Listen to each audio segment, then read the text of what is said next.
झीं टपाक dumdum. एक दिन Nobita school से घर लौटा और देखा कि उसकी माँ ने उसके कमरे में कुछ बदलाव किए हैं। कमरे की दीवारों पर नई पेंटिंग्स लगी थीं।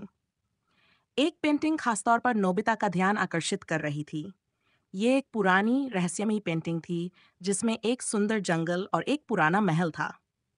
नोबिता ने डोरेमोन से पूछा, डोरेमोन, क्या तुमने कभी ऐसी पेंटिंग देखी है? डोरेमोन ने पेंटिंग को ध्यान से देखा और कहा, यह पेंटिंग साधारण नहीं लगती।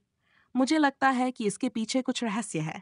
डोरेमोन ने अपनी जादुई पॉकेट से एक डिवाइस निकाला जो किसी भी पेंटिंग के रहस्यों को उजागर कर सकता था।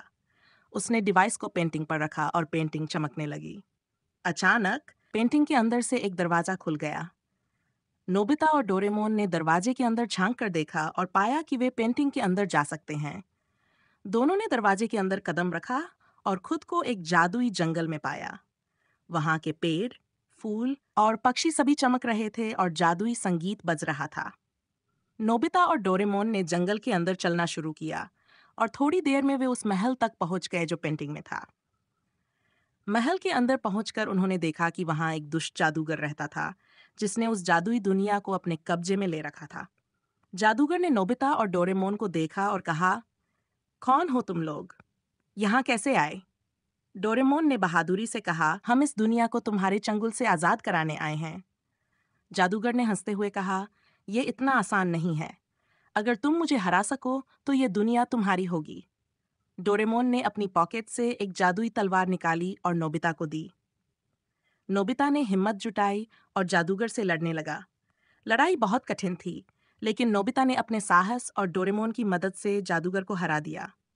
जादूगर के हारते ही जादुई दुनिया फिर से सुंदर और खुशहाल हो गई।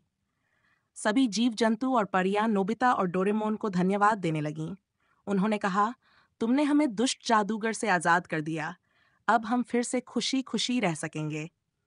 नोबिता और डोरेमोन ने उन सभी से विदा ली और पेंटिंग के दरवाजे से बाहर आ गए।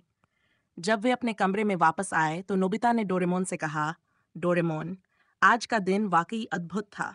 डोरेमोन मुस्कराया और कहा, हाँ, हमने मिलकर एक और अद्भुत साहसिक यात्रा की। और याद रखना, साहस और दोस्ती से हम किसी भी समस्या का सामना कर सकते हैं। इस तरह नोबिता और डोरेमोन ने एक और जादुई साहसिक यात्रा की और यह सीख दी कि सच्ची दोस्ती और साहस से किसी भी कठिनाई को पार किया जा सकता